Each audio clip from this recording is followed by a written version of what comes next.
Time never stopped here. It was silenced.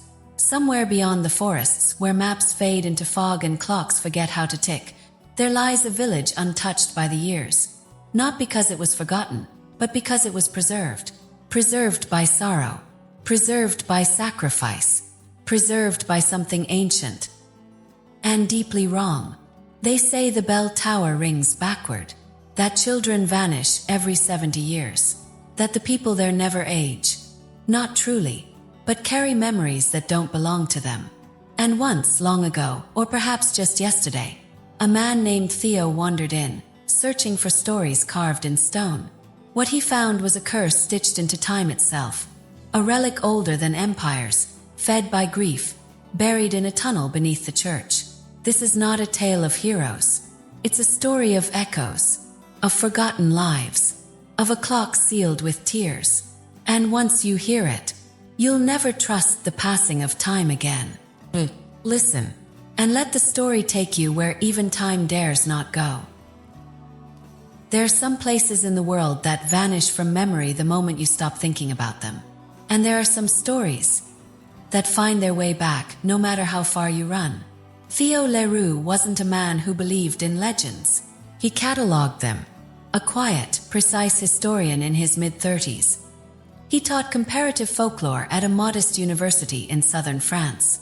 Most of his days were spent surrounded by faded parchment, obscure German dialects, and the steady tick of an old wooden clock gifted by his late grandfather. It was an ordinary Wednesday when the letter arrived. There was no postmark, no stamp, no return address, only his full name, Theodore Leroux, written in a handwriting so familiar it made his chest tighten. 'Cause it was his own. Not recent, not quite. The loops of the LS, the slight lean of the TS. They were unmistakable but older, weathered, as if written by a hand that had lived more life than his. Inside was a single sheet of paper, folded twice. Don't go looking for it. It isn't what you think. It never was. The village doesn't age, yes. But that's not the miracle. That's the curse. You'll want to prove it's real because you've always needed answers. But if you find it, time won't forget you. And it never forgives. You'll arrive by train. The station won't be on any map. When the fog rises, don't follow the girl. Don't go past the bell tower. And whatever you do, don't believe them when they smile. I'm sorry. I really tried. Hell 2055. Theo read it twice. 3 times. His pulse raced with that strange tension between disbelief and inevitability. That same feeling you get just before waking from a dream too vivid to be fiction. The letter smelled of old pine and something else. Cold air. Forgotten places. He placed the page gently on his desk and reached for his university archive key. By evening, he was scanning every regional registry from the French and Swiss Alps. Birth records, property deeds, death certificates. Anything that hinted at the impossible. And that's when he saw it. Anomalies in a tiny cluster of settlements straddling the Swiss-French border. One in particular stood out: Nidlin. Population, 314. Altitude, 1,870 meters. There hadn't been a recorded birth or death since 1952. No census data. No obituary entries. Not even tax documents. The town was listed in 3 pre-war atlases. And then vanished. Theo leaned back in his chair. The wooden clock behind him ticked once. And stopped. By the time the next morning's sun warmed the snow-dusted peaks, Theo was already on the 6:22 a.m. train from Grenoble, heading northeast. He carried only a weatherproof satchel, a journal, and the letter. He had told no one. There was no logical reason for that. Only instinct, that same primal whisper in the back of his mind that told him some stories did not want to be shared too early. The route twisted through valleys thick with fir trees and ice-veined rock faces. Villages blurred past. Timbered roofs, quiet cafes, shuttered windows. But there was one stop. Brunnenfeld. That wasn't on his itinerary. Train slowed. An elderly conductor tapped gently on his seat. "End of the line," the man said softly. "For you, Monsieur Leroux." Theo blinked. But I didn't. The man only nodded to the door. It's waiting. The platform was empty. No signposts, no digital schedule board. Just a rusted iron lamp post and a thin, winding path leading into the alpine woods. The moment Theo stepped off, the train pulled away. Soundless, like a ghost slipping into the past. The path was old. Moss clawed at the stones beneath his boots. Birds did not sing here. And though it was midday, the forest held an unnatural dimness, as if time had settled like dust across its branches. He walked for what felt like hours, but it was the silence that made it feel endless. Then he saw it, Nidlin, nestled between two sheer cliffs. The town appeared untouched by the modern world. Sloped slate roofs, a stone chapel, a bell tower, smoke curling from chimneys like breath from a mouth that never aged. But what struck Theo hardest was the stillness. Children sat under trees playing with wooden toys. A baker dusted flour onto a counter. A man chopped wood. All of them smiled. All of them looked healthy. Too healthy. There were no wheelchairs, no gray hair, no walkers, no hospitals. He reached for his journal. The air here is heavier, like it's watching you. Every window holds a face. Every face holds a question. Theo introduced himself as a researcher studying alpine folklore. The villagers welcomed him with grace, offered warm bread, strong coffee, and a room in a guest house carved into the mountain wall. But there were no last names, no phone lines, no internet, not even a car. He asked about the history of the village. They smiled politely. "The world moved fast," said a woman named Liz. "We chose not to chase it." He asked about the cemetery. "We remember our dead," said the mayor, a firm-jawed man in his 40s. "But we do not bury here anymore." Theo pressed gently. "Why not?" The mayor looked to the chapel. "Because no one dies here."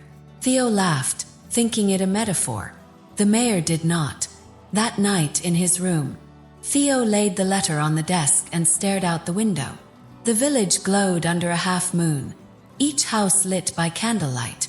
No neon, no headlights, only the stars. He pulled his coat tighter. The air was cold but not biting. He opened the drawer of the desk and found a Bible. Inside was a pressed flower. And a name. Edelind, 1952. That year again. He turned the flower in his hand. It had not crumbled. The next morning, Theo wandered toward the chapel. Children played nearby, but stopped when he approached. One girl, no more than 7, stood in his path. "You dream loudly," she said. Theo knelt. "What's your name?" She shook her head. "Names have weight. Yours is already heavy." Then she leaned close. "Don't follow the bell. Doesn't ring for time. It rings for memory." Before he could speak, she ran off, vanishing into the woods behind the chapel. Theo's steps quickened. He reached the church doors, pushed them open. Dust danced in the shafts of sunlight. Pews were polished, the altar bare. Behind it, a narrow stairway leading up the bell tower. He climbed. To the top, the wind was sharp. The bell, large, iron, etched with symbols he didn't recognize, stood silent. But carved into the wood of the tower walls were hundreds of names. Names scratched in with care. And then, near the base, his own. Theodore Leroux. Beneath it, a date. 2055. Theo staggered back. The same year from the letter. The handwriting again was his. He didn't understand. Couldn't. He turned and looked out over the village. And then he saw it. A figure, cloaked, standing in the far clearing beyond the tree-line, watching him. When he blinked, it was gone. Back in his room, Theo pulled out every book, every record he'd packed. He compared ink, script styles, dialects. None of it made sense. He opened his journal to write and stopped. A line was already written there. He hadn't written it. "You've started the loop. You can't end it yet. Not until the bell rings backward." That night it snowed, but only outside the village. Within Nidland's borders, not a flake fell. As if winter dared not cross its threshold. Theo walked the village again. and the smiles were still there, but they looked strained now, as though they knew something he didn't, as though they were waiting. He returned to the chapel just before dawn. The girl was there again. She pointed to the mountains. That's where they came from, before we stopped counting days. Theo followed her finger. Nothing but fog. Who came? He asked. She didn't answer, only whispered. When time breaks, it doesn't make noise. It sighs. And then he saw something in the snow. Photograph. Faded. It showed a group of villagers, smiling, holding hands. The center was Theo, older, tired, wearing a watch that no longer ticked. He turned the photo over. Welcome back. The letter had warned him. Time won't forget you, and it never forgives. But it was too late now. The fog was rising, and the train was long gone. In the soft, aching stillness of the Alps, time is not lost. Hides. Theo had always believed in history as something linear. Facts collected and preserved, dates secured like stones in a wall. But Nidlin was not built on facts. It was built on memory, and memory had never followed a straight line. The letter, the one in his own handwriting, had warned him not to come. But now he had arrived, and everything that followed felt like the continuation of something he had already begun. Long ago, Theo stood alone on a platform that wasn't on any map. The train that had carried him there had vanished the moment its doors closed behind him, gliding backward into the mist as if time itself had reeled it in. He turned to look for any markings, any signpost, but the station bore no name, just a rusted iron lamp, a bench soaked in the memory of countless winters, and a cracked wall that held a faded emblem, the crest of a kingdom that no longer existed. The air here was thick, not with cold, but with silence, a silence that seemed to press into his skin. He took out his phone. No signal, no GPS, no internet, no location, just a blinking blue dot floating in nothing. His boots crunched over frostbitten gravel as he crossed the platform and stepped onto the path that slithered down into the valley like a forgotten thought. The trees surrounding him seemed older than they should have been.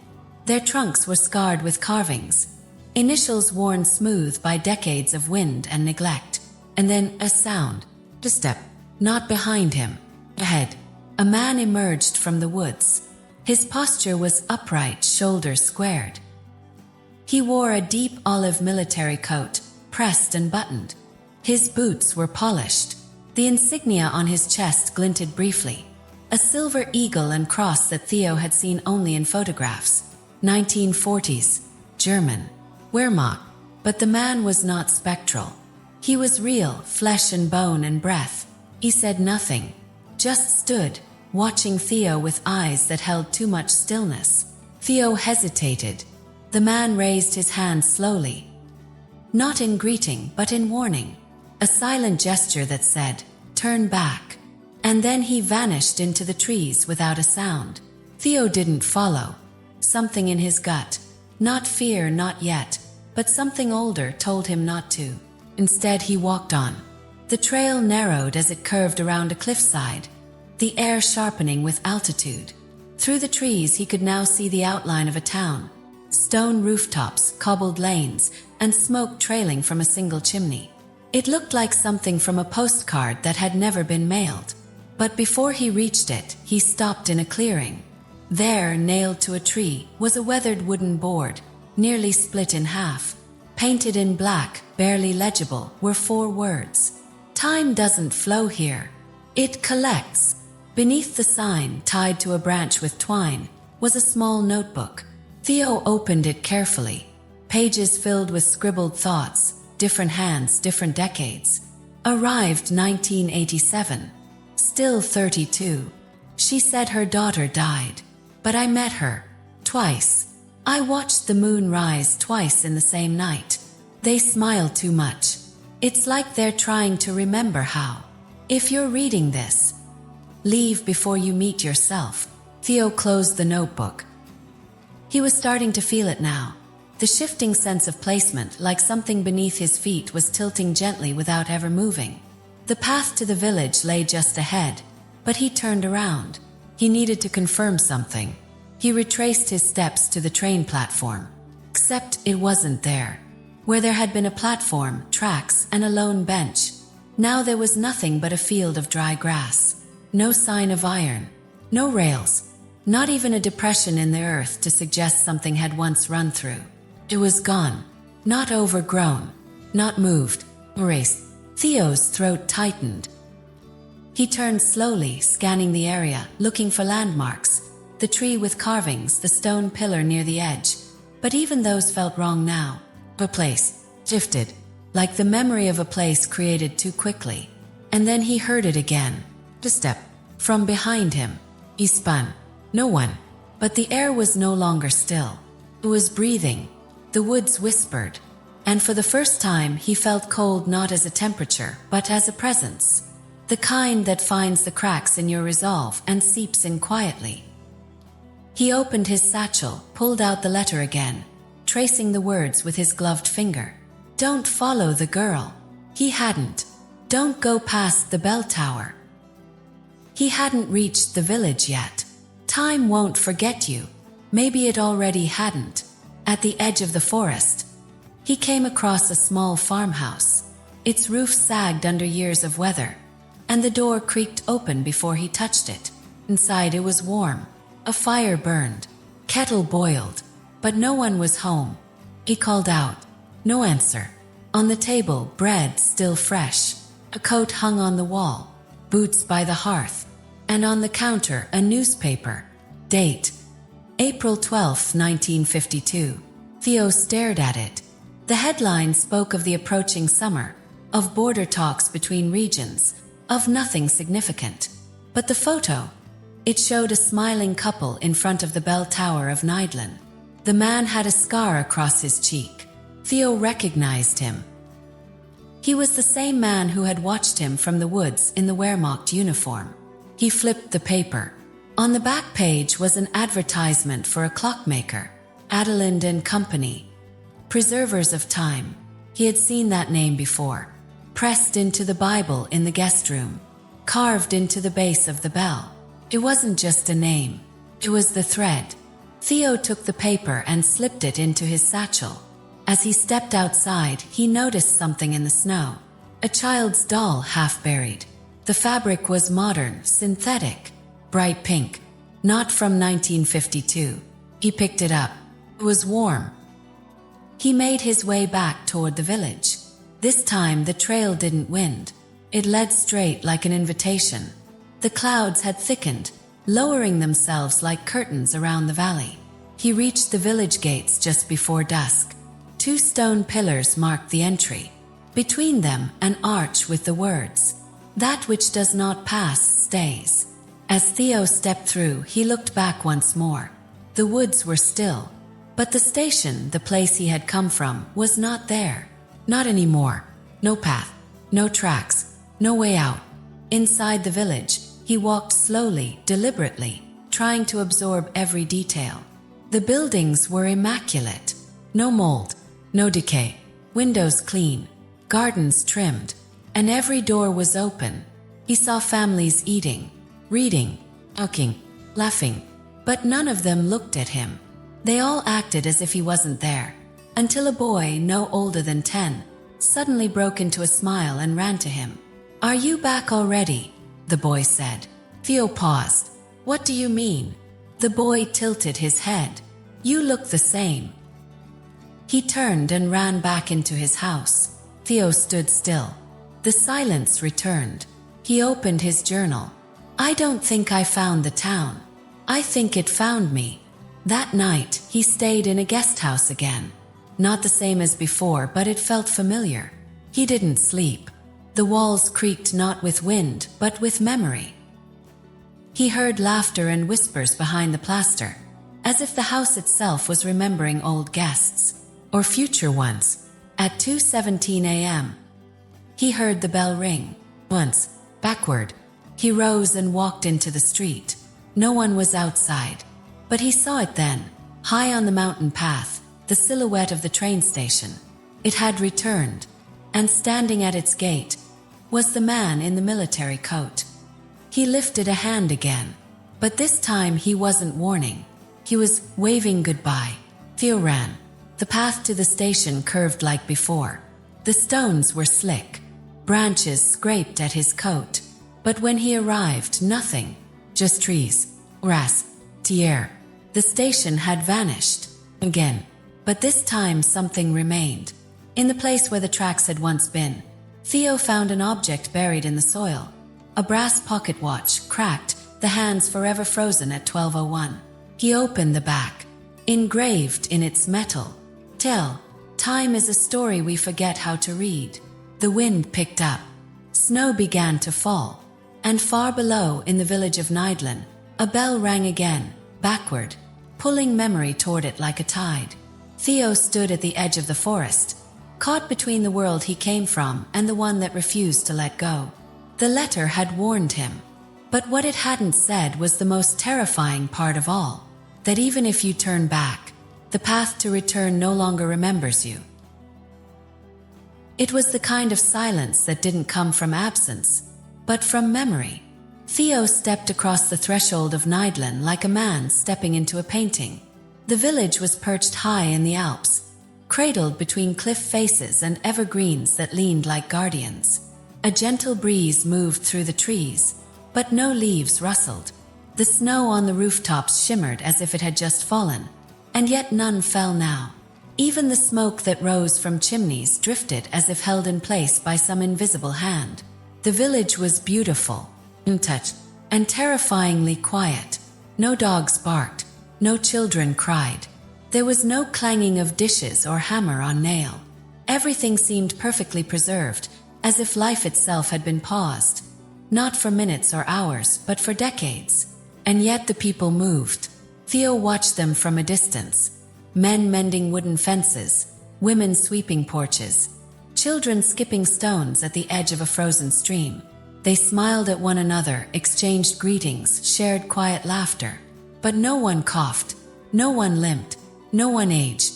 The youthfulness on their faces was nearly uniform.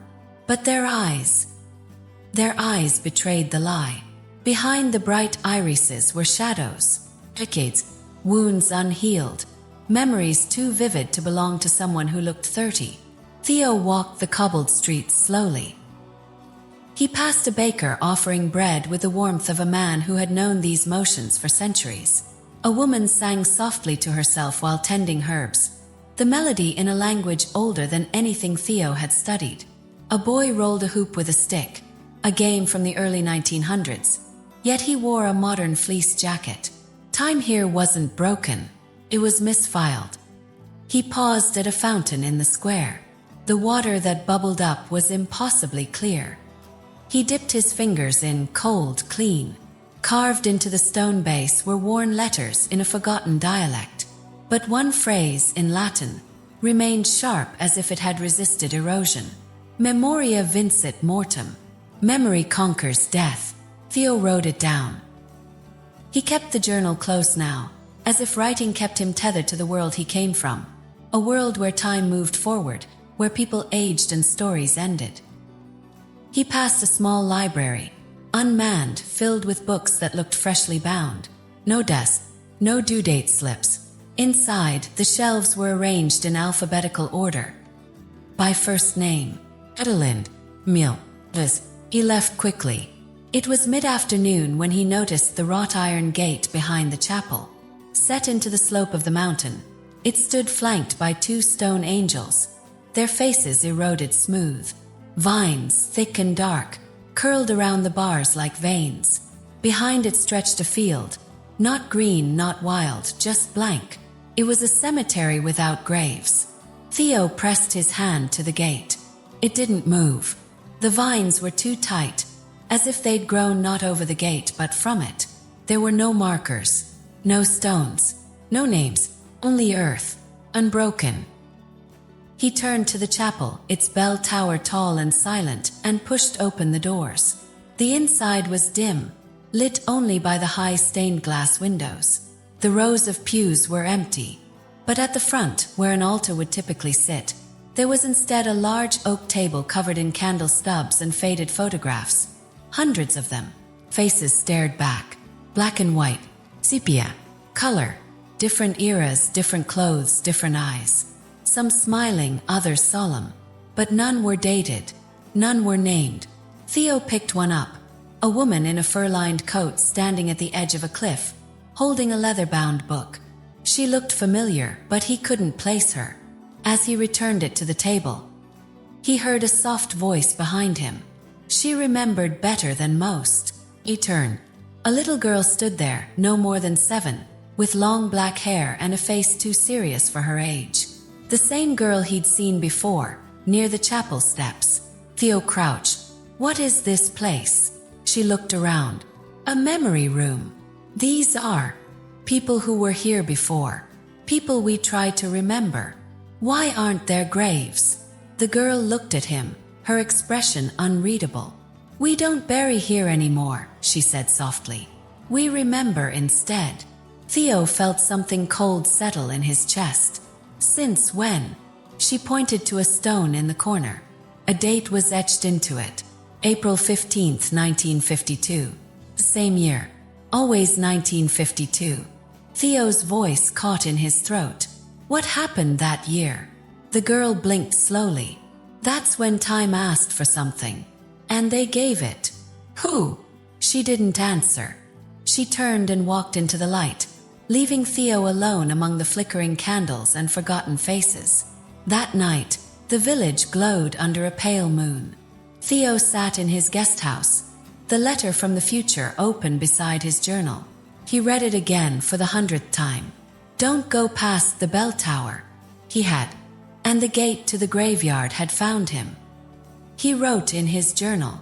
They say no one dies here. But something has to. Maybe time. Maybe memory. Maybe both. The silence deepened outside. And a sound. A soft humming. He opened the window. The villagers were walking. All of them. Slowly, silently. Toward the chapel. Theo followed. They entered the memory room without speaking. Each held a candle, lighting it from the flame of the one before. They stood among the photos, holding their candles like offerings. And then, as if guided by an unseen signal, they began to hum. It wasn't a hymn, not in any language he knew, but the melody felt ancient, painful, beautiful, lonely. One by one, each villager approached the altar and placed their candle beside a photo. A name whispered, breath held, tears shed. Theo stood at the back watching. When it was over, they left as quietly as they'd come. He approached the altar. One candle still burned beside the photo of the woman with the fur-lined coat. The girl's voice came from behind him again. She tried to leave, she said. Theo turned. What happened to her? She forgot. That was the cost. She forgot her name, her family, her time. Why? The girl stepped forward. Because this place takes something from everyone who stays. Theo frowned. What did it take from you? She looked up at him. My brother. The next morning, Theo searched for the girl. No one had seen her. When he described her, the villagers shook their heads or changed the subject. One woman placed a hand on his arm and whispered, Don't ask about those we no longer name. He walked the village again. Watched the people. They smiled. They worked. They lived. But none of them cried. He asked an older man, Have you ever lost someone? The man paused. We lose moments, but not people. Theo didn't know what that meant. He made his way back to the iron gate. This time it was ajar. The vines had loosened. He stepped inside. The field stretched wider than it seemed, but it wasn't empty. As he walked deeper, he saw them. Small mounds barely raised. No stones, no markers, but fresh, maintained. The air here was heavier, not with grief, but with the absence of it. He knelt beside one of the mounds. There were no flowers, no gifts. The soil, soft and warm as if recently turned. He closed his eyes. He heard a heartbeat, not his own.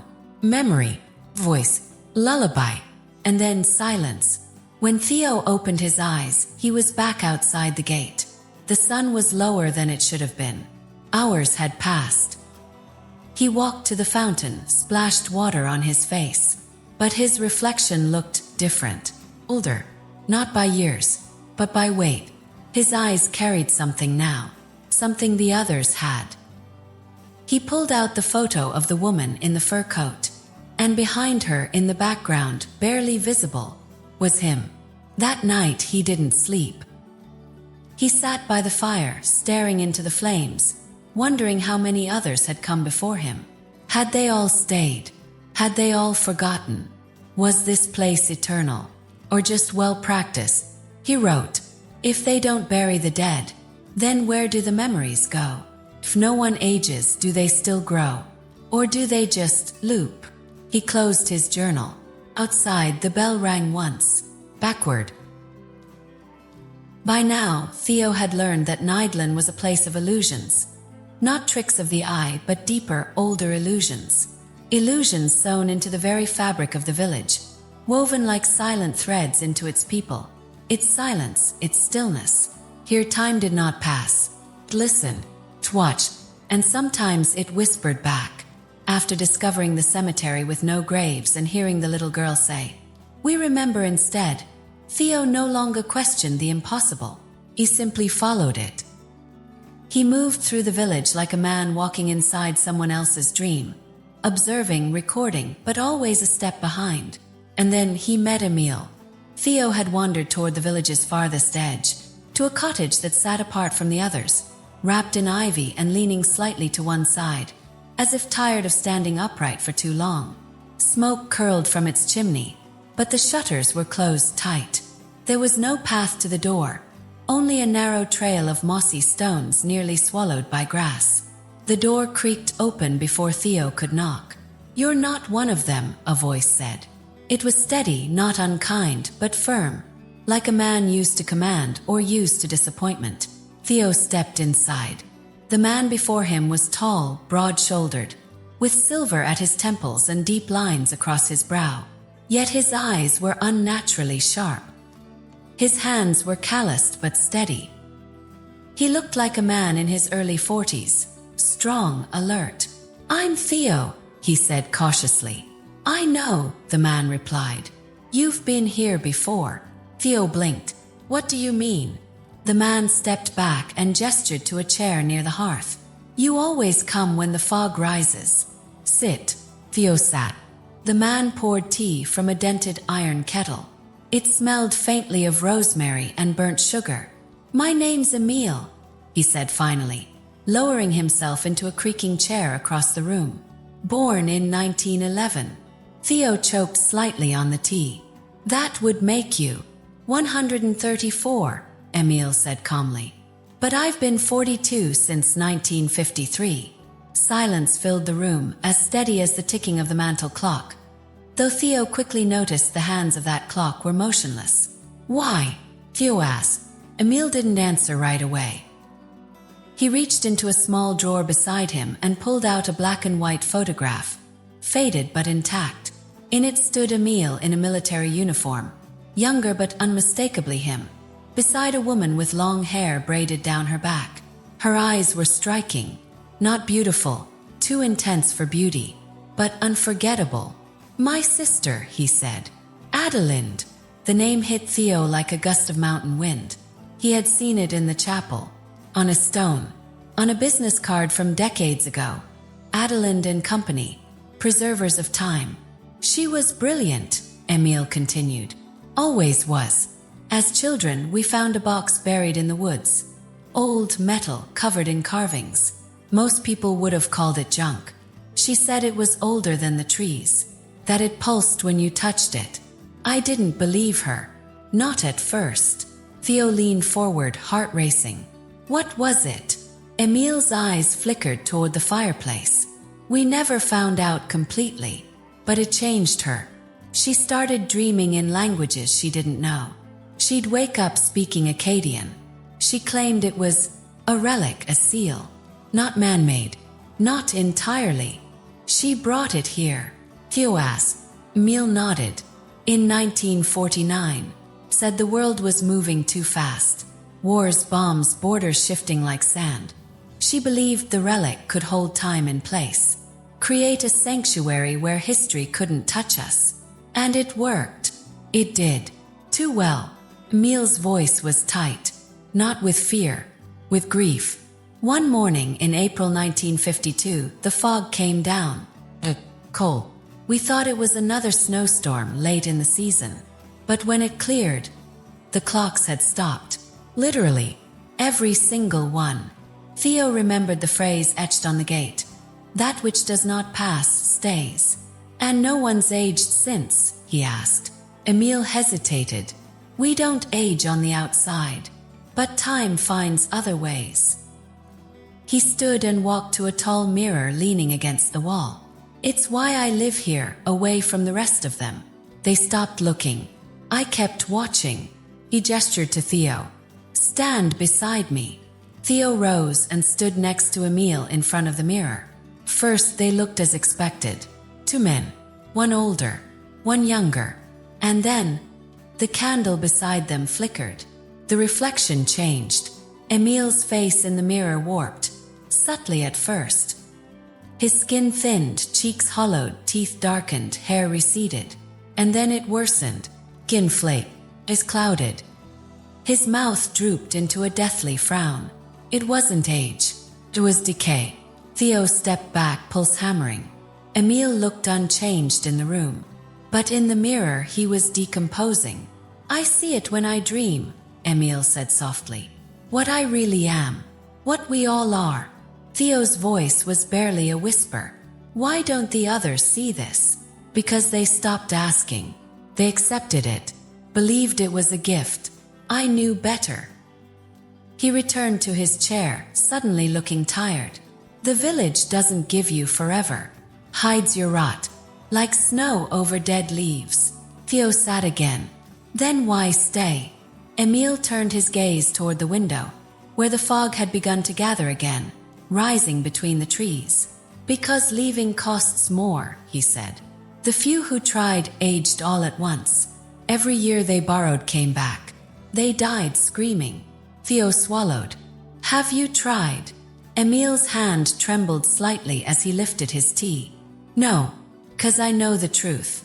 I helped her seal it. I watched her bleed into that thing.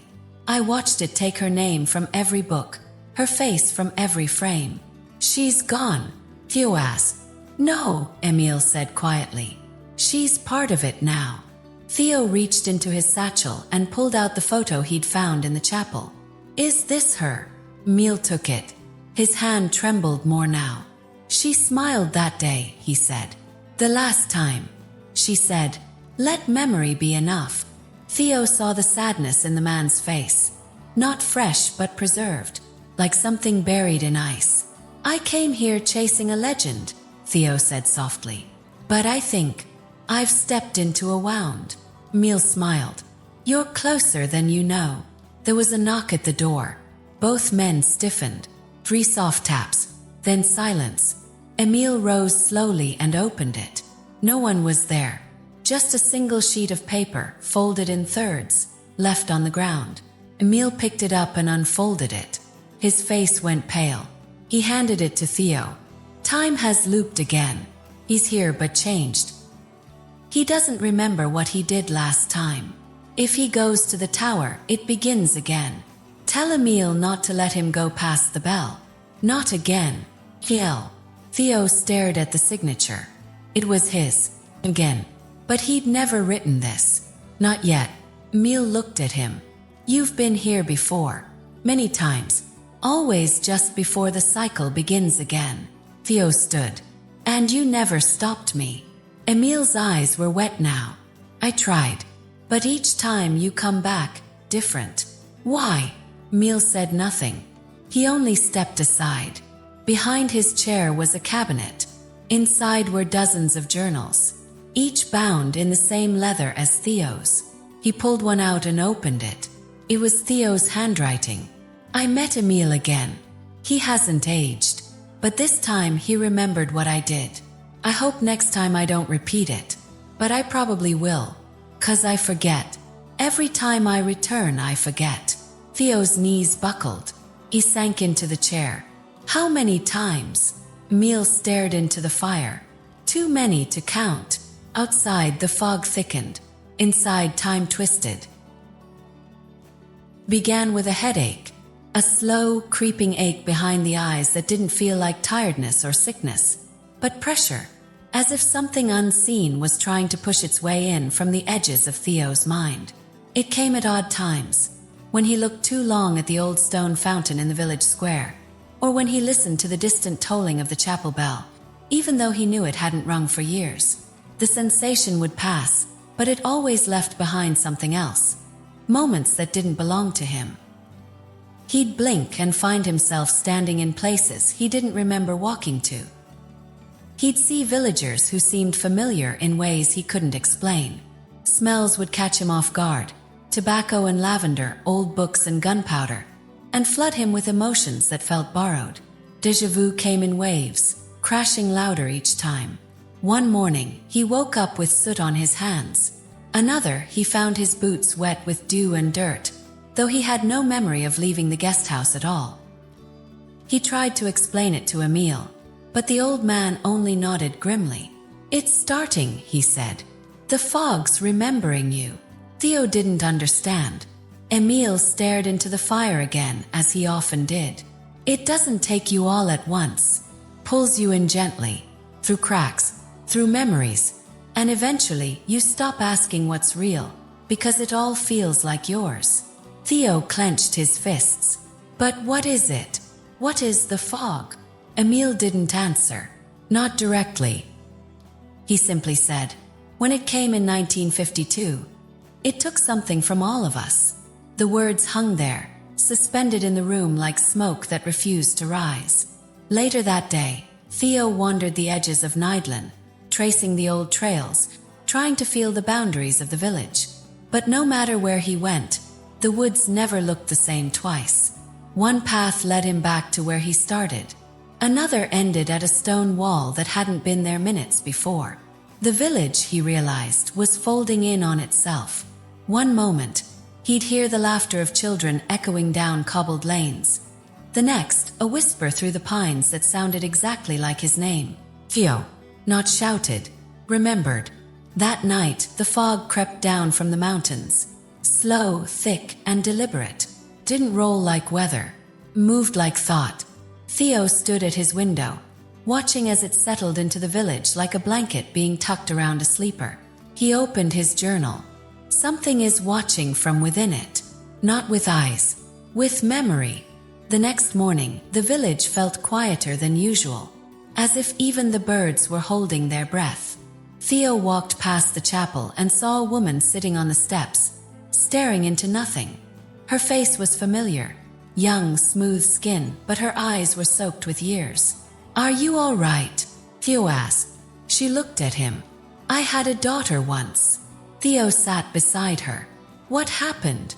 The woman didn't blink. "I forgot her. That's what happened. Not all at once. Piece here, a moment there." Her laugh disappeared first, then her smell. Her name was last. I don't remember what it was anymore. Carry her photo. But even that feels distant. She opened her locket, showed him the picture. The girl inside looked like the child Theo had seen near the chapel. But he said nothing. The woman's voice cracked. "The fog took her. Or I gave her to it. I can't remember which." And then she stood and walked away. Theo remained, staring at the trees. And that's when he saw the boy. He was no older than 9, barefoot, pale, wearing a vest 2 sizes too big. He was watching Theo from the edge of the woods. The boy tilted his head, then gestured, not in a beckoning way, but with a strange urgency, as if he were inviting Theo to witness something secret, or warning him that he was already too close. Theo followed. The boy moved quickly through the trees, silent on the moss-covered forest floor. They didn't speak. But with every step, Theo's surroundings grew unfamiliar. Darker, colder, but more vivid. It was as though the trees themselves were listening. The air changed. It grew denser. Time thickened. And then they stopped. The boy pointed ahead. Through the trees, a break in the forest revealed a sunken clearing. At its center, a large stone altar, covered in ivy and age. Surrounding it were fragments of time itself, rusted toys, photographs nailed to tree trunks, broken clocks, shoes that didn't belong to this century. Theo felt the pressure in his skull return. This time it came with visions. A battlefield, mud and fire, a man screaming beneath a red sky. Then a classroom, 1930s, a girl writing in chalk, the letters crumbling before her eyes. Then snow, heavy and endless, covering bodies in white. Theo stumbled. The boy caught his hand and whispered, "Heart of the stillness." Theo turned to ask him what he meant, but the boy was gone, not walked away. The fog was rising now, not from the mountains, but from beneath the earth, from the cracks in the altar, from the trees, from memory. It spilled like smoke around Theo's boots, and when he breathed it in, he remembered things that never happened to him.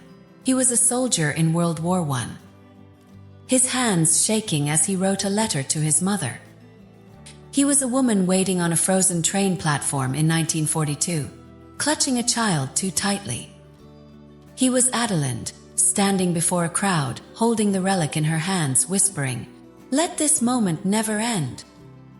He couldn't tell if he was dreaming or remembering, but it all felt real, too real. The fog reached his chest. He tried to step back, but the forest no longer obeyed logic. The trees had shifted. Path was gone. He turned in place, disoriented, and saw something impossible. The village, but not the village he knew. The buildings looked new, untouched, pristine. People moved differently. Horses stood where bicycles once had. Radios hummed softly from windows. The sound of a piano drifted from the inn. No children's plastic toys. No modern fabric. No LED lights. The fog thinned, and Theo stood at the edge of Nidlin. In 1952, it wasn't a hallucination. He could smell fresh paint on the inn's shutters. He could feel the cobblestones underfoot, sharp and uneven from wear, not age. A boy on a bicycle sped past him, nearly clipping his coat, shouting in German-accented French, "Watch it, stranger!" Theo turned in circles. The chapel bell rang. Forward, a man across the street tipped his hat. "New here." Theo nodded slowly. "Just arrived." "Lucky timing," the man said. "Festival starts tonight. Everyone's preparing." Theo blinked. "Festival." The man pointed to the bell tower. "Spring commemoration. Since the last war. We do it every year." Theo remembered Emil's words. April 1952. The fog came. This was the day. The beginning of it all. He walked the village, stunned. Every face he saw had appeared in old photographs, smiling, vibrant, real. Children ran past him, chasing each other with sticks. Smoke drifted from chimneys like prayers. The baker waved from his storefront, younger, livelier. And there across the square, Adelind. She was radiant, dark braids down her back, wrapped in a green shawl that shimmered in the morning light. She was talking with someone, Emil, also younger. His face smooth, his posture military. Theo's breath caught. He stepped closer, keeping to the edge of the square. He could hear her voice. She was speaking about the fog, how it would arrive tonight, how it would seal the last crack. Emil looked nervous. "Are you sure?" She nodded. "We're too close. If we wait, the world catches us again." Theo's heart pounded. He backed away, ducking down an alley. He didn't know if seeing them changed anything. He didn't know the rules here, if there were any. He found refuge in an abandoned barn behind the chapel. Inside, he opened his journal. But it wasn't blank. It was already filled. Entries he hadn't written yet. "I warned myself." Again. "It didn't matter. I still followed the boy. If I don't stop her tonight, the cycle begins again. She thinks she's saving time. She's feeding it." Theo dropped the book. The fog drifted in under the door. He stood slowly. Footsteps echoed outside. Someone was coming. He pressed to the wall, heart thudding. The door creaked open. It was Adelind. She stared at him. "I thought it was you," she said softly. Theo said nothing. She stepped inside, eyes locked on his. "You always come back just before," she whispered. "How many times have I?" "Too many," she said. "And never soon enough." He swallowed hard. "You're going to seal it tonight, aren't you?" She nodded. Theo stepped closer. "You don't have to." "Yes, I do," she said. "You've seen what happens when we let time in. Or disease, grief, memory scattered. This place. It's our only chance to preserve something perfect." "But it's not perfect," Theo said. "It's frozen, stolen, and no one remembers who they were anymore." Adelind looked down. "You're the only one who remembers," she said. "Because you're not supposed to be here." Theo asked, "What happens if I stop you?" She looked at him, truly looked, and her eyes were filled with something ancient, something mournful. "Then the fog will take something else," she said. "It always does." She turned and left, the door swinging shut behind her. And Theo stood in silence, surrounded by the past, knowing that everything he remembered might be erased again, unless he changed it, unless he broke the cycle. Time didn't feel like it was moving, felt like it had paused to watch him. Theo stood in the shadow of the barn where he'd spoken to Adelind the night before. Or was it the next night? He no longer trusted his sense of when.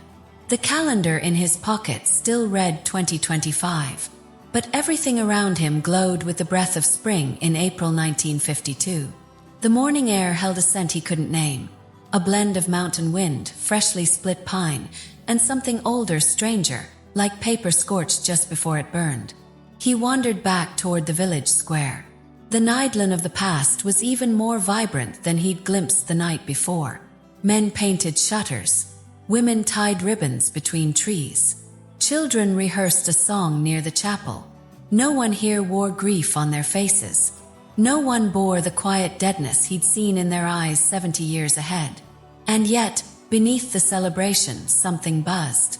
A tension in the movements, a hesitation in the voices. Smiles came too quickly, held too long. The villagers were preparing for something they couldn't quite explain. Adelind stood near the bell tower, hands clasped behind her back, watching them like a conductor watching a symphony fall into tune. Theo approached her cautiously. "You returned," she said without looking. "I didn't leave," he replied. He turned. Her eyes, sharp, intelligent, unsparing, studied him the way one studies an unfinished puzzle. There was kindness in her, but it came second to conviction. "You're not the first version of yourself I've spoken to," she said. Theo swallowed. "And yet, you don't try to stop me." "No one stops what has already been done," she answered. "You'll understand that soon." They walked together in silence through the market, past barrels of apples, loaves of sourdough, a boy playing with a hand-carved wooden top. Everything so real, so simple, and yet already trapped. Theo asked quietly, "Why here?" Adelind's voice was calm. "This place has always been different.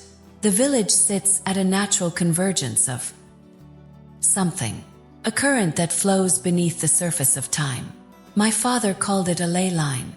My mother called it a scar. I call it a gift. And the fog, a symptom of what's below. When it rises, the current surfaces. It's how I found the relic." Theo paused. "The chrono seal." Adelind looked at him with sudden focus. "You know the name." "I've read about it," Theo said. "In my time. Bits and pieces. No one knew where it ended up."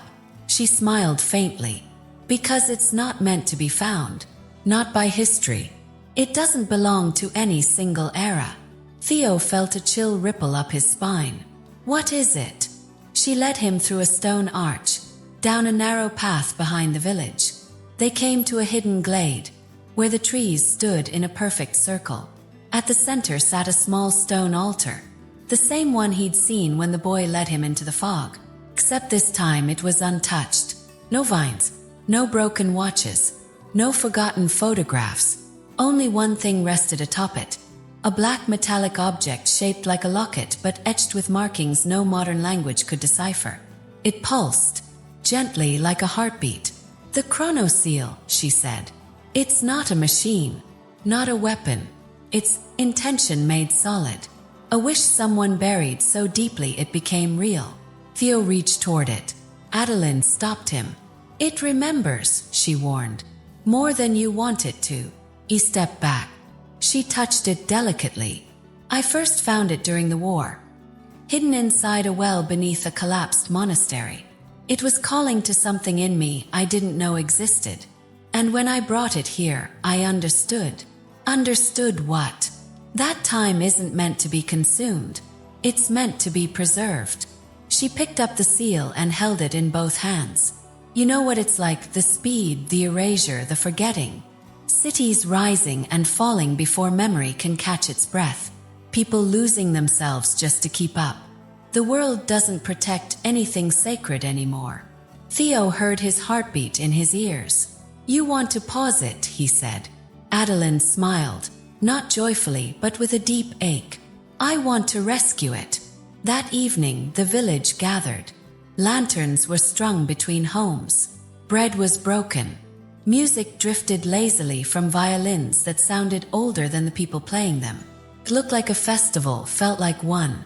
But under every footstep, Theo could sense it. A ceremony hiding in celebration. He stood beside Emile, younger now, without the shadow of centuries on his shoulders. Theo saw hope in him, something his older self had lost long ago. "She really believes it'll work," Emile said. Theo nodded. "So do you." "I have to," Emile whispered. "We lost our parents to the last war. I don't want to lose time too." The chapel bell rang once. Adeline stepped into the square, holding the chronoseal. The music stopped. The villagers quieted, forming a loose circle around her. She raised the seal high. "This is our turning," she announced. "Our chance to carry forward not destruction, not decay, but stillness. A place beyond ruin, beyond forgetfulness." She turned to a small child, a girl no older than 5, who stood by her mother, clutching a stuffed animal. Adeline knelt, whispered something into the child's ear. The girl nodded. Theo's stomach twisted. The crowd did not protest. Adeline held the girl's hand and led her toward the altar in the forest. Theo followed at a distance, hidden in the dark. They reached the circle of trees. The villagers gathered quietly around. Adeline placed the seal on the stone. Pulsed more quickly now. She looked at the girl. "Are you ready?" The girl smiled. "Will I remember them?" "Yes," Adeline said softly. "And they will remember you." She held the child's hand, placed it gently over the relic. The wind stopped. The trees stopped swaying. The air thickened, and then light, blinding, pulse of gold and shadow and something in between. The child blinked and was gone. No scream, no sound. The villagers bowed their heads. Adeline whispered something Theo couldn't hear. Theo stepped forward. "No," he said. They turned. He stared at her, rage and sorrow mixing in his chest. "You said this was preservation." Adeline nodded. "It is. That was a child. She volunteered." Theo looked around. She didn't know what she was giving up. "She knew enough," Adeline said. "The seal must take something alive to complete the binding. A memory too strong to fade. A moment too pure to die." Theo shook his head. "You're not preserving time. You're sacrificing it." Adeline's eyes flashed with something sharp.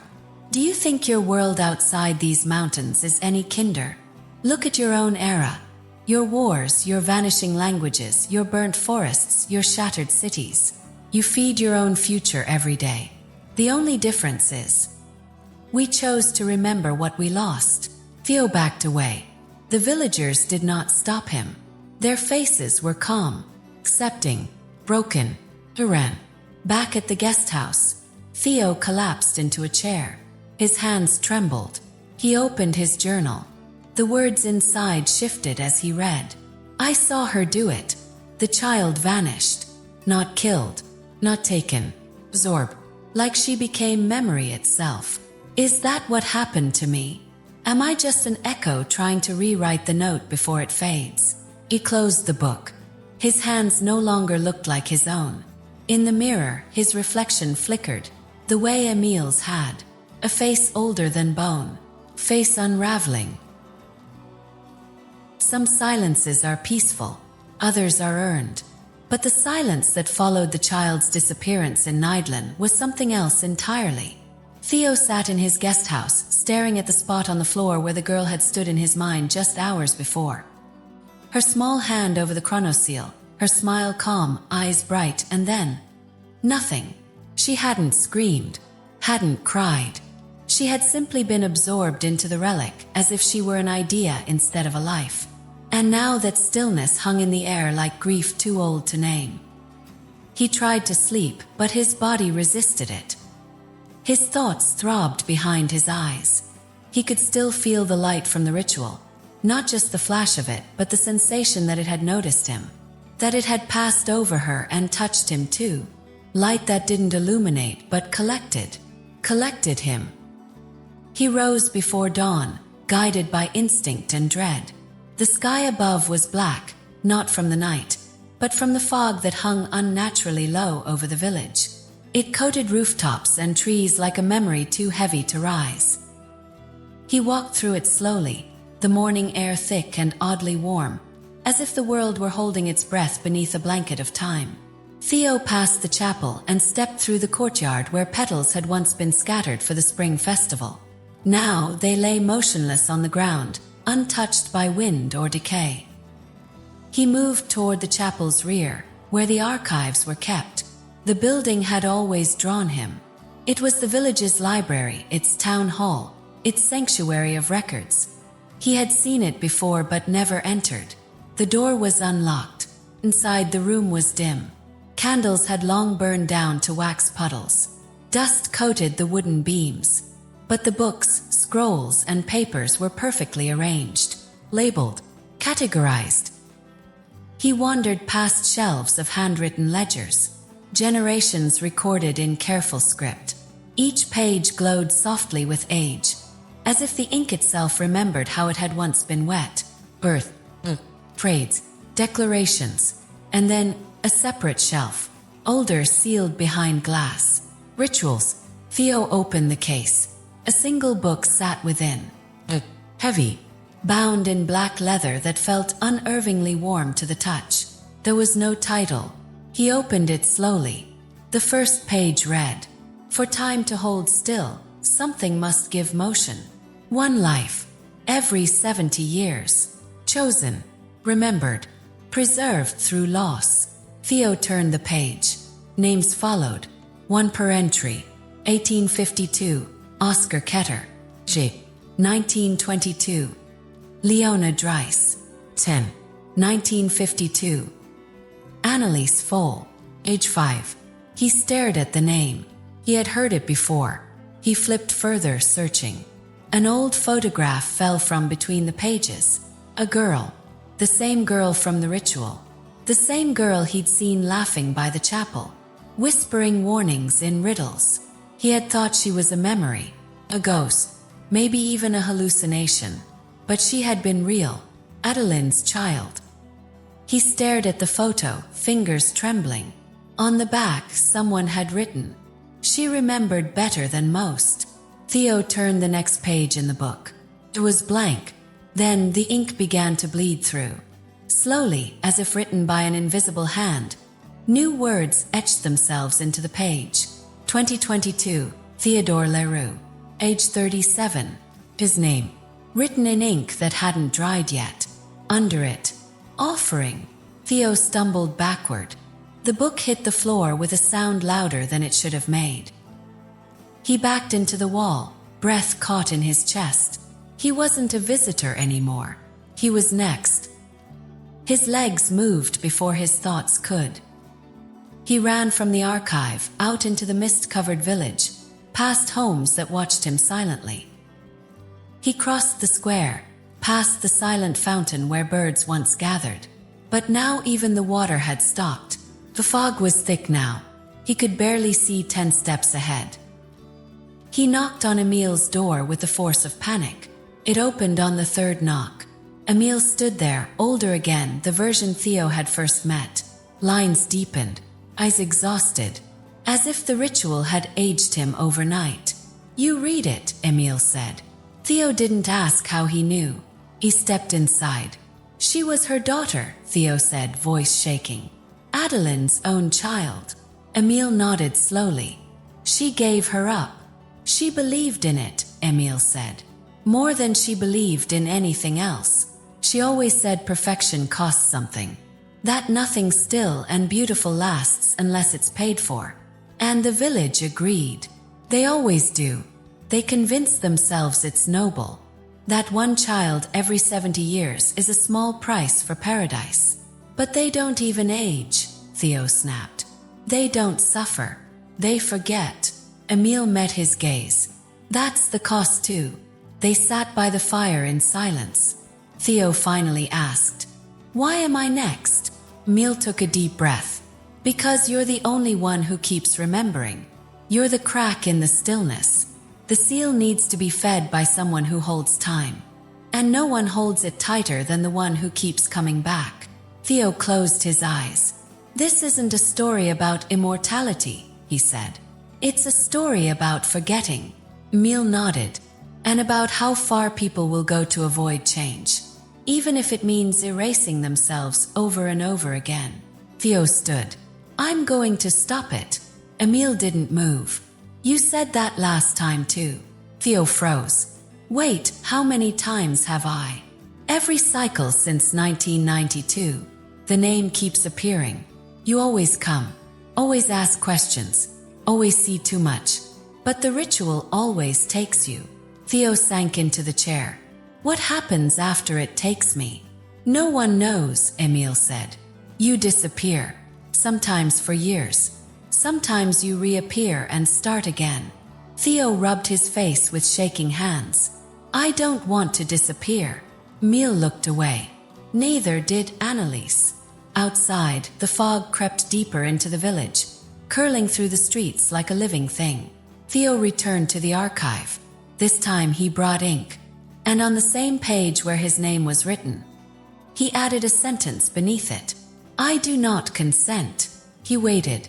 Nothing changed. The ink did not fade. No new name appeared. He tore out the page, folded it, put it in his coat pocket. If he was going to disappear, he would leave something behind, something that remembered. Later that night, he stood at the edge of the woods. The fog shimmered. The chronoseal pulsed from within the forest. He could feel it through the earth, not like a heartbeat but like a whispering, as if it knew what he was going to do. Behind him, the chapel bell rang. Once, then again. It was time. The villagers began to gather. Candles, flowers, smiles forced through trembling mouths. They came to the circle of trees. Adeline stood at the center, serene. Emil at her side, older still, his back bent as if carrying not age but memory. Theo stepped forward. "No," he said. She looked at him, calm. "You cannot refuse what you've already given," she said. "I didn't give anything." "You did," she said. "When you first came. When you asked the question. When you walked into the fog. You gave memory. And now it must be sealed." She lifted the relic. Theo stepped closer. Then from the trees a voice. Familiar. "I remember." It was the girl, Anneliese. She stepped into the circle, untouched by age, by silence. Her voice rang clear. "I remember him. I remember me. And I remember what it costs." Adeline faltered. The villagers turned. Theo knelt. "Anneliese." She walked past him, straight to her mother, held out her hand. "Let it stop." And for the first time, Adeline's face cracked. Tears fell. She dropped the chronoseal. It didn't break. But the fog around them paused, held still, waiting, watching. There are sounds the world is used to. Footsteps, laughter, the echo of a voice across a courtyard. Then there are sounds that shouldn't exist. Sounds that fracture the rules we take for granted. The sound that came from the Nidlan bell tower that morning was one of them. It rang once, loud and heavy, but not like a normal bell. It rang backward, pulling the sound from the air rather than sending it out. Chime unraveled. Notes reversed, a ghost of a toll. As if the village had coughed up something it had held in for decades. Theo heard it and felt his blood run cold. He stood outside the archive, where the ritual the night before had ended in silence. Or so he'd thought. The fog had thinned. Annalise had reappeared. Adelind had wept. But something in that chain of events had pulled loose a thread the village could no longer contain. Now the world around him felt like it was remembering something it had tried to forget. Theo stepped into the square. People were already gathering. Their faces looked the same, but their movements seemed stiff, cautious, uncertain, like marionettes whose strings were being tugged by a distracted hand. A child dropped a loaf of bread and stared at it, confused, as though she hadn't meant to drop it, or had already picked it up before. Theo passed the fountain. The water moved strangely, not upward, not downward, hovered, trembled, then slid gently up the spout before bursting again in a downward fall. He blinked and saw the moment reverse, droplets returning to the stone, the ripples crawling inward instead of out. The bell rang again, backward, and this time it brought a wave with it, not of air but of sensation. Theo clutched the edge of the fountain as nausea swept over him. He closed his eyes, and in that second he saw another version of the square, brighter from decades before. Horses tied to posts, a phonograph playing faintly from a balcony. He blinked again. Reality snapped back, but it felt thinner now. The world was no longer moving forward. It was circling. Theo made his way to the inn. The woman behind the counter smiled when she saw him. "You've returned," she said. "Did you enjoy the festival?" He froze. "The festival? Last night," she said. "The spring rite." Theo's throat tightened. "That was 3 nights ago." The woman looked confused, then smiled again, the same smile. The exact same smile. "I baked cherry bread this morning," she said cheerfully. "You liked that, didn't you?" She turned, entered the kitchen. Theo heard her hum off-key sweet. Then a sound. Thud.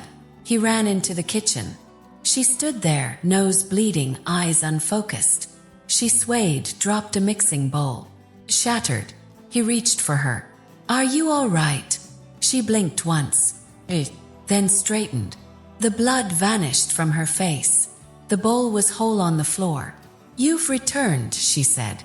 Theo backed away. She repeated herself, word for word. "Did you enjoy the festival?" His voice cracked. "Stop." She just smiled. He turned and fled the inn. Outside, the square looked different. The ribbons that had been taken down after the spring rite were now back up. Children played the same game he had seen them play before. Same words, same laughter. Even the fall, the scraped knee, the exact way the girl cried. He had seen it already. Now he was seeing it again. He approached Emil's house. The door was open. Inside, Emil sat by the fire. "Theo," he said. But it wasn't the Emil he knew. This Emil was younger. Much younger. His skin smooth. Hair black. His uniform neatly folded beside him. "You're not supposed to be here yet," he said softly. Theo sat down slowly. "What year is it?" Emil didn't answer right away. "Depends. For some of us, it's all of them." Theo stared at him. The bell rang backward. Emil nodded. "It always does. When the loop begins." Theo leaned in. "This isn't just about not aging. The village isn't frozen. It's repeating." Emil looked at him now, really looked. "That's why it stays beautiful," he said. "Because it never has to change."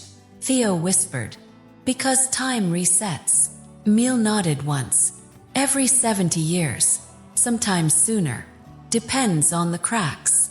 "What cracks?" "You." Theo left Emil's house with a weight in his chest. he didn't know how to name. The people outside were now repeating themselves in odd ways. A man sweeping the steps of the chapel was humming a melody in reverse. A woman near the market greeted the same villager 3 times in a row. And each time, she acted as though it were the first. Theo walked faster. The streets had shifted. Alps moved. Alleyways appeared and disappeared. The village was curling in on itself. He reached the bell tower just before sunset. The stairs groaned underfoot as he climbed. At the top, the air was thick, as if time itself were pressing inward. He looked out across Nidlan. The sun, golden and burning, touched the edge of the cliffs. Then it stopped and moved backward, slowly, majestically. The light pulled in. Shadows reversed. Evening unraveled. Theo's breath caught in his chest. And then it happened faster. Night lifted like mist. Stars blinked away. The sky brightened not with sunrise but with rewind. The sun climbed up from behind the mountains. The day had ended, and now it was beginning again. In reverse, Theo stumbled down the stairs and back into the square. People moved backwards, slowly, then normally, then quickly again. A child caught a ball that had already bounced. A man rebroke a vase that had just been whole. And in the center of it all, Adeline stood. Eyes closed, lips moving, hands folded. Theo approached her. "You knew this would happen." She opened her eyes. "It's always happened," she said. "But you forget." "No," Theo said. "Not this time." "You already have," she said. "You just don't know it yet." He grabbed her arm. "How do I stop it?" "You can't," she said gently. "Because this place isn't bound to the laws you remember. It's not about stopping time. It's about hiding inside it." She touched his forehead. Images surged through him. Fire in a castle. A monastery buried in snow. A woman drowning without water. A relic held up beneath lightning.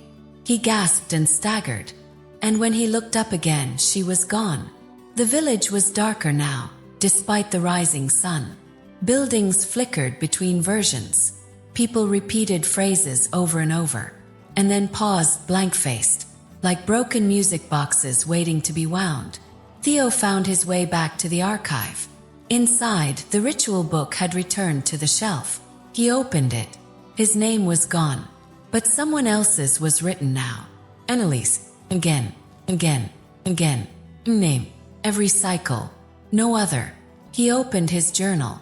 Pages had rewritten themselves. "You think you changed it, but you only delayed it. They chose her because she always comes back, because she always remembers. This isn't a curse, it's a system, and it needs fuel." Theo dropped the book. The bell rang. Backward, he walked outside. The sun above was dim now, gray, flickering between dusk and dawn. And in the center of the square, Annalise stood, smiling. She whispered, "Don't follow the bell." And then the fog rose again, not from the mountains, but from beneath. The fog had settled into the bones of the village. Theo could feel it now, not on his skin but beneath it, like old dust in the marrow. The town was no longer hiding what it was. It had grown tired of pretending. Time here didn't flow, didn't move. It folded, curled inward like a burning page. The bell no longer rang. Reversed. The sun didn't rise, it looped. The villagers didn't age. They repeated. And Theo was no longer just observing it. He was part of it. He walked through the square, unsure of the hour, unsure of the day. And yet, the faces he passed lit up at the sight of him. Not with curiosity, but with recognition. Familiarity, as if they'd known him all their lives. Or longer. A woman sweeping her doorstep looked up. "You're back," she said gently. "This time your coat's longer." Theo froze. "Have we met?" She tilted her head. "Once when I was 7. You gave me a coin from the future. It had a bird I'd never seen. I carried it for decades. Until time took it." He stepped back. "That's not possible." "It never is," she said, returning to her sweeping. Further down the road, A boy no older than 10 stared at him from a balcony. "You were here before the fog. My grandfather said you warned him." Theo kept walking. A man outside the bakery handed him a loaf of bread, unprompted. "On the house, for the man who forgets." Theo didn't respond, because he didn't understand. Not yet. He reached the chapel just before noon, or what passed for noon in a town where the clocks had all stopped decades ago. The sky overhead had taken on a permanent, overcast hue. Not gray, not blue. Something between memory and dream. Inside the chapel, he found a woman painting. She stood at the far end, brush in hand, working silently on a massive canvas that leaned against the wall. She was focused, unaware of his presence at first. He stepped closer. The painting was vivid. A scene of the village in spring. The chapel, the square, people dancing, smiling, and in the center 2 figures. One was unmistakably Adeline, hair braided, dress caught in motion. The other was Theo. Younger, yes, but it was him. Same eyes, same posture, same coat. He stepped back, the breath caught in his throat. The woman looked over her shoulder and smiled. "You look just like you did then." He swallowed. "How do you know me?" She dipped her brush. "You sat for this with her 70 years ago. You made me promise not to forget." "I haven't." Theo felt the world tilt. "I wasn't born yet." The woman looked at him kindly, like someone watching a child say something they'll grow out of. "Time doesn't work the way you think. Not here. You've always been part of this place. You just forgot." He ran from the chapel, not because he didn't believe her, but because he did. The memories had started to leak through. Dreams he'd dismissed. Feelings that didn't belong to him. A room with green curtains. Piano in the corner. A glass of red wine trembling in his hand. A kiss stolen beneath a tree. A voice, Adeline's, whispering, "This time maybe we'll get it right." He staggered into the forest and collapsed at the base of a tree. His mind felt fractured. Pages flipped too fast in a book whose spine was cracking. He opened his journal, desperate to find grounding. But the entries had changed. "You won't remember the first time, or the 5th, or even the 12th. But she always does. You said yes to the ritual once. That's how you became part of it. That's how the seal found you. You were never meant to leave. Not because you couldn't. Because you already did, and came back." He returned to Emile. The house was older than it had been yesterday. The steps sagged more. The door groaned louder. Inside, Emile sat at the same chair by the fire. But now, he looked ancient. Truly ancient. His skin pale and thin, like paper left too long in sunlight. His eyes were the only thing still alive, sharp, burning. "You've come back again," Emile said, voice barely above a whisper. Theo nodded. "How many times?" Emile stared into the flames. "I lost count after 30. You always think this is the first." Theo sat down across from him. "Why me?" Emile exhaled slowly. "Because you were the first. Long before Adeline performed the ritual. Long before the fog. You came to Nidlin in 1918. You were looking for silence. For something untouched by war." Theo blinked. "That's not possible." "You were a medic," Emile said. Shell-shocked. "Plus, you stumbled into the village and found her. Young, brilliant. She showed you the relic. You helped her unlock it." Theo gripped the armrest of the chair. "No," he whispered. "You were the outsider who brought time with him," Emile said. "And to keep it from leaving, the seal took you. Every cycle you return. Change. New face. New thoughts. But always you." Theo shook his head. "That's why I'm in the book. Under offering." Emile nodded. "It doesn't want you to die. It wants you to stay. You are the anchor." Theo stood pacing now. "And the others? They know. Some do. Some remember glimpses. But they've stopped asking. The village keeps them calm. Keeps them warm. That's all they want." Theo turned to the window. The fog was rising again. Emil stood, slowly, painfully. You tried to leave once. In 1965. The forest ate the road. Train vanished. The village rewound. You ended up back in 1952. Theo asked. So there's no way out? Emil looked at him sadly. There was. Once. Theo returned to the chapel one last time. It was dusk now or dawn. The sky above refused to decide. Time in Nidland had frayed completely. He could feel it in the weight of the air, the way his thoughts blurred. He approached the altar, placed his hand on the stone. The surface trembled beneath his touch, not like stone but like memory. And then, a flicker, Adelind appeared beside him. Not in flesh but like a reflection, a memory held in place. She spoke without sound. He heard her voice in his mind. You asked to be remembered. You asked to come back. And now that you remember, what will you do? He stepped back. She vanished. The bell rang. Not backward, not forward, just once, clear, and then silence again. He turned toward the door and found a dozen villagers waiting, all silent, all watching, not with malice, but with knowing. One of them stepped forward, a girl, Anneliese. She held out her hand, and in it a page, torn from his journal, the one that had listed his name. She said nothing, just waited. Theo looked at it, then at the village, then at her, and for the first time he asked himself, not how do I escape, but why do I keep returning? There are places that hide time, and then there are places that hold it, as if time itself is afraid to pass too quickly, afraid it might miss something or be seen. Theo had reached that place. He stood alone inside the chapel, long past sunset, if sunset still meant anything in Nidland. The fog curled through cracks in the windows like smoke from a memory. Outside, the village was quiet again, but not the peaceful kind. The quiet that comes when a loop resets and everyone forgets the cost. He hadn't. Not this time.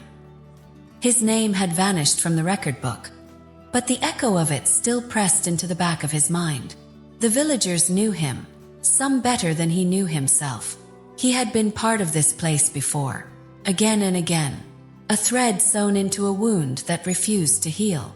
And now he wanted out, but not through the forest, not through the train. He had to go deeper, not escape the village, escape under it. The floor of the chapel had always felt strange beneath his boots, softer in one spot, as if the stone wasn't quite stone. He moved the altar aside, and beneath it, the faint outline of a square could be seen, traced into the floor. He dug his fingers into the gap and lifted. Dust spilled into the air, thick and dry. Beneath the hidden door, a narrow staircase spiraled downward, swallowed by shadow. Theo took one breath, then descended.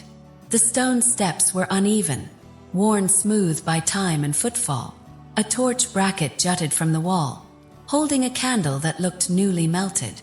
Someone or something had been down here recently. The further he walked, the colder it became. Not the chill of mountain air, but something older, deeper. A cold that seemed to hum, as if time itself had been trapped in these stones, forced to vibrate instead of move. Then he found it. The tunnel widened, and there, spread out like relics in a forgotten temple, were watches. Thousands of them. Pocket watches, wristwatches, old clocks, every kind of timepiece, ticking and frozen. Some stuck at midnight, others at dawn. Some moving in short, irregular bursts, as if trying to breathe. Calendars hung from ropes tied across beams, pages torn and repinned, dates circled in different hands. Journals lined the walls, many in his handwriting, open mid-sentence, pens still resting on the page. Theo picked one up. I think I've almost remembered it all. But if this is another version of me, please keep going. Don't look away. He turned. The ticking filled the space like insects in a hive. Constant, maddening. And then, in the center of the cavern, a pedestal. And on it, the chronoseal. No longer dormant. Pulse. Each beat was slow, deliberate. like the relic was breathing, listening. It wasn't large, barely the size of a small bowl, made of black obsidian veined with gold. Symbols etched along the rim glowed faintly, shifting as if they couldn't decide what language they belonged to. Theo stepped closer. He could feel it in his chest now. Not a pulse, but a pull, like grief. The way sorrow lives just beneath the ribs. Familiar, constant. He knelt beside the pedestal, unable to stop staring at it. His reflection stared back, but behind him were other faces. Not behind him in the cave. Behind him in the reflection. Adelind, Emil, Anneliese, versions of himself. Younger, older, broken, hopeful, all flickering in and out like ghosts. And then a voice, but not spoken. You want to break it. Theo blinked. You always do. The voice wasn't from the seal. It was through it. From the countless selves he had been. From the others trapped before him. From the pain that powered the loop. He reached out. The surface of the seal shimmered. Not solid, not liquid. Like touching memory itself. And then he was somewhere else. He stood in Nidlin. But not the one he knew. It was 1952 again. Children laughing in the square. Emil walking briskly in uniform. Adelind beside the chapel, holding a journal. Her eyes scanning the mountains. But Theo wasn't part of it. He was watching.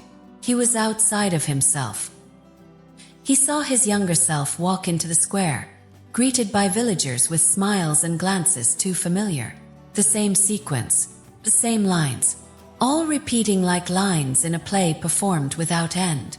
A jump, the festival, Walter, child, Anneliese vanishing, Adelind weeping, another jump, a version of Theo arguing with Emil, his voice cracking, his fists clenched, and another, Theo smiling, sitting beside Adelind beneath the trees. She leaned on his shoulder. He kissed her hand. Another jump, a version of Theo running through the woods, chased by villagers. Dragged to the center. The chronoseal held above him, like, then darkness, then silence, over and over, different path, same ending, always returning. He collapsed, back in the cave, the vision gone, his breath ragged, and now he knew. The seal was powered by grief, not just loss, but the refusal to lose. It fed on the moment people couldn't let go, on memories too sacred to surrender. Each ritual was a sacrifice not just of a life, but of a story, condensed, crystallized, held inside the seal. Theo had been part of it for generations, first as a man who wandered in, then as the one who couldn't let go, and now, as the only one who remembered. He looked at the seal again. To destroy it, he'd have to do more than break it. He'd have to relive everything. 70 years, every moment, every loop. He'd have to feel the pain. All of it. One night. No escape. No forgetting. Only remembering. And if he survived it, the seal would collapse. Not broken, but completed. He stood, placed both hands on the seal. Flared. Light swallowed him. And time poured in.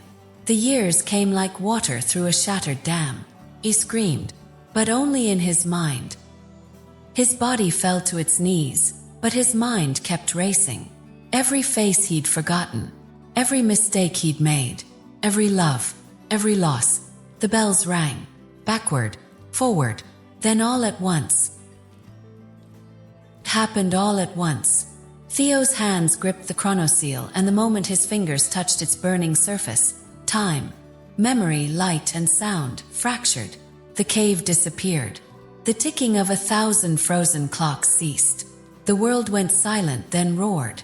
And then the seal opened him. Not like a cut, but like a book. Every memory that wasn't his became his. Every life not lived, every sorrow never spoken, every sacrifice swallowed by silence, poured through him like a flood that had waited too long behind the dam. He saw a mother's trembling hands as she sent her son into the woods the day before the ritual. A wife kneeling by a pond, burying a letter she'd never send. A child watching from a hilltop as her name was carved into the offering book. And over again. Adelind standing before the altar, whispering, "Let it stay beautiful. Let it stay still." This wasn't dreaming. This wasn't even memory. This was all of it. Everyone's grief, everyone's moment of surrender, their youth, their deaths, their hope. Everything Nidlan had buried for 70 years was alive inside him now. And time did not wait. The air around him bent and split. Theo fell through centuries. He saw the village before it had a name, when it was just stone and shadow and prayer. People gathered under the stars, whispering old words to gods who no longer answered. He saw the arrival of the relic, not the chronoseal as he knew it, but its origin. A small obsidian disc, brought on the back of a dying soldier who'd wandered too far from Babylon. It had been buried for thousands of years beneath a ruined temple, unearthed by war, carried across continents, and finally hidden in a place forgotten by maps. The seal had never been a tool, had been a trap, a relic shaped by grief for grief. It did not stop time. It fed on it, and it fed well. Theo now stood in a garden that didn't exist anymore, the memory of it sewn together by the villagers who still clung to the thought of better days. It was spring. Children chased one another between apple trees. The smell of cinnamon bread drifted from an unseen window. A woman appeared at his side. Adelind, not the version aged by sacrifice. This was the Adelind he'd seen in the old paintings. Younger, full of fire, a mind sharper than steel. She didn't speak. She only held his hand. And when she turned to him, her eyes weren't filled with anger, only sorrow. "You didn't remember," she said. "And that's what made it beautiful." Theo wanted to reply, wanted to say he was sorry, wanted to scream. But the moment vanished before he could answer. And then the garden burned. He watched as the memory unraveled itself. Children turned to ash, the sun fell in reverse, the bread grew mold in seconds. Everything reversed, looped, shattered. He saw Nidlan as it truly was, not frozen in beauty, but suspended in grief. Each villager trapped in the most perfect version of their life. Over and over again. Smile just before it breaks. A song just before it fades. A sunrise just before war. The seal hadn't given them eternal youth. It had stolen the moment before pain and locked them in it. He opened his eyes and found himself in the library again. Books scattered. Pages fluttering without wind. Journals whispered their words aloud. Theo turned to a voice reading from a journal he knew too well. "You said yes to the ritual, thinking it was a beginning. But it was the end of everything you were." He turned and saw himself. Not a version, not a reflection. Dressed in clothes from another era. A face younger, filled with naive conviction. "I did this," the other Theo said. "I made the seal work." Theo stumbled back. "No, you were forced." "I was curious," the voice continued. "You came to this village looking for something pure. You found her. You helped her finish it. You don't understand." But he did, because this memory had no ears, only mirrors. Theo turned to flee, but the dreamscape folded again. This time he found himself back in the chapel, on the night of the first offering. He was invisible, a ghost inside a ghost. He saw Adelind clutch her daughter's hand, tears in her eyes, voice calm. "You will always be part of us," she whispered. And the child smiled. That smile, Theo had seen it every loop. The same acceptance, the same light. The girl vanished in a burst of silence. And as the villagers bowed their heads, Theo saw himself in the corner. The original version, saying nothing, letting it happen. He couldn't breathe. The dreamscape bent and cracked. He fell again. Now he stood in a hallway made of time itself. On the walls, paintings of every loop. Adelind dancing in the square. Emil returning from war. Theo reading a letter. The girl running beneath the moon. Again, and again, and again. Each loop trapped in a golden frame, glowing with preserved agony. He reached for one, touched it, The hallway shook. Voices screamed. Not at him, but through him. And then he understood. The seal didn't just hold their time. Took it from somewhere else. Outside Nidlan, across oceans and deserts and cities, people were losing time. Minutes that vanished. Years that blurred. Places where children never aged. Not because they were protected, but because the seal stole years from others to preserve this one village. Time wasn't frozen. It was redirected. The world aged to feed the stillness of Nidlan. And now it wanted more. Because the seal was hungry. Theo fell to his knees in the dream. He cried out, "How do I stop this?" And the voice of every memory, every soul, every loop whispered in return, "You already know." He stood. The final chamber opened before him. A dark room made of stone and stars, with a chronoseal pulsing at the center. It hovered now, spinning slowly. At its base, a basin empty, waiting. He knew what it wanted. To end it, Theo would have to offer something no one else had ever dared to give. Not a child, not a memory, not a name, but his own timeline. All of it. He would have to live the last 70 years in full. One night, every second, every moment of grief, regret, pain, love, loss, laughter, guilt. All of it, every loop, without forgetting. To overwrite the seal's purpose with his own. To replace its hunger with memory willingly carried. Not locked away, but accepted. He stepped into the circle. The seal pulsed once, then again, and then Theo remembered everything. An entire century. A town that never aged. A girl who always smiled. A man who always forgot. A woman who tried to keep the world from crumbling. A relic built not to protect, but to preserve pain. And now him. The man who would carry it instead. The seal glowed. The watches in the cave ticked once, then fell silent. The pages of the journals burned to light. The fog thinned. The villagers paused. The bells did not ring. And for the first time in 70 years, Nidlan exhaled. The moment Theo gave himself to the seal, the air in the cavern changed. No wind, no thunder, no grand explosion. Just silence, a silence so complete, so aching it felt ancient, as if time itself had closed its eyes. His hands trembled as he placed them on the chronoseal, and it pulsed beneath his skin like a second heartbeat.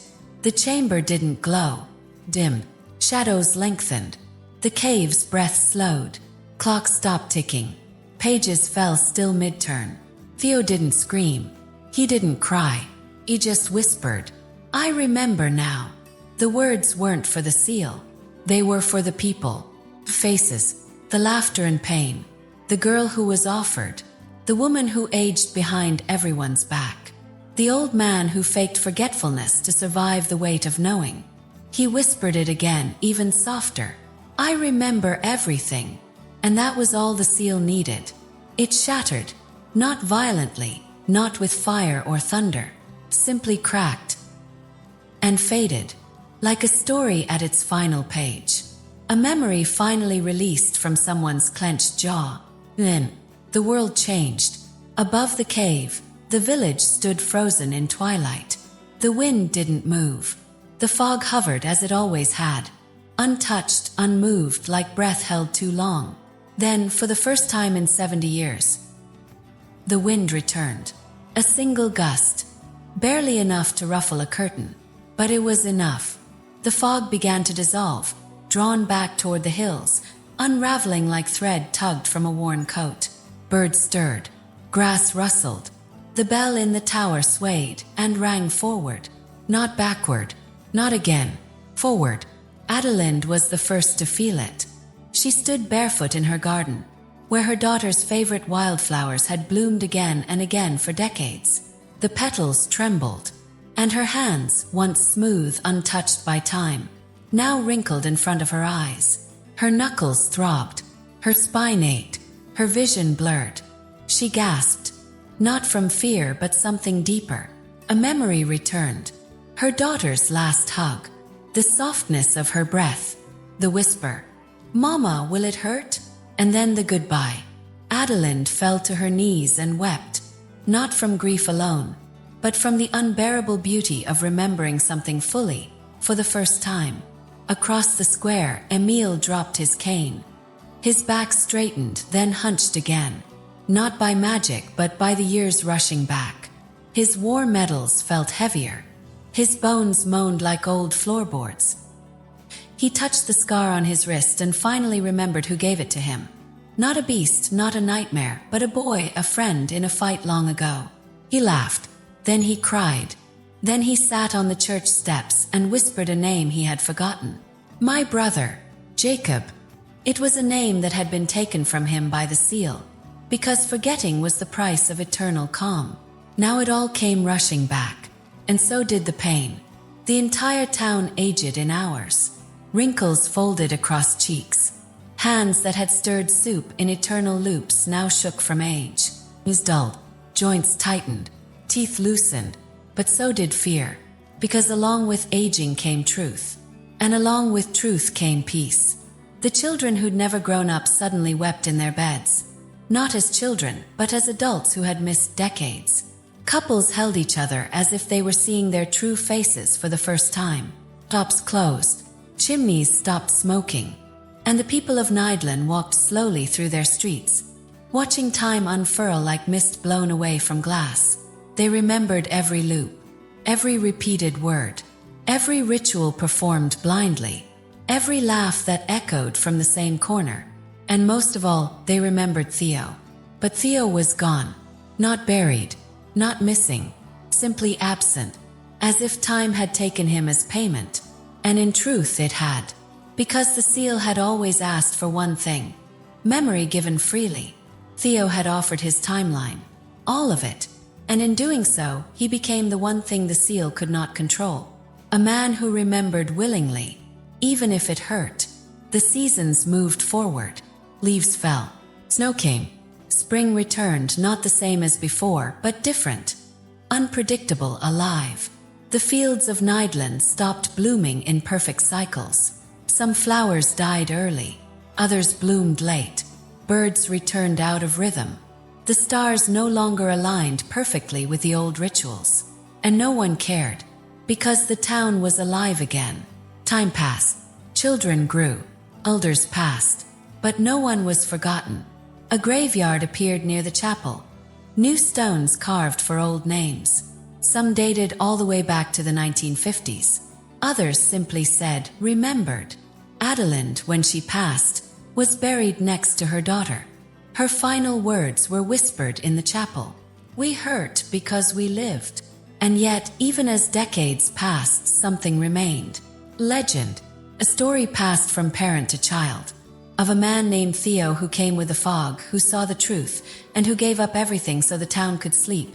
Truly sleep, for the first time in a century. Tourists came. Some stayed overnight. Most didn't notice anything strange. But they all agreed on one thing. The air in Nidlan felt heavy, not oppressive, just full. Like it had more memories than a town should carry. Then, one summer morning, a boy named Elias found something in the roots of a crooked tree. Letter, folded once, still crisp, unfaded though the date read, March 3rd, 2097. The boy's hands trembled as he unfolded it. It read, if you find this, don't follow the fog. Let time move. Let it hurt. There is no beauty in stillness, only numbness. Pain is not the enemy. Memory is not the curse. The things we lose are not gone because we age. They are gone when we forget. So don't forget, even if it breaks you. Theo. The letter became an heirloom. Some called it prophecy, others poetry, but most just called it a warning. And the people of Nidlan listened. No more rituals, no more offerings, no more sealed caves. Instead, they built a monument, a small clock tower, not to mark perfect time, but to honor its passing. It chimed once every hour, no matter the weather, even when no one stood below it. And carved into its base were the final words of the letter. Let it move. Let it hurt. No one ever saw Theo again. Some say he became time itself, wandering from village to village, reminding the forgotten that memory has weight. and that grief is proof we once lived. Others say he was reborn in a different age. But a few, the oldest villagers who still remembered the fog, claimed that when they closed their eyes at dusk, they could still hear his footsteps, not behind them, but ahead, waiting, just beyond the bend.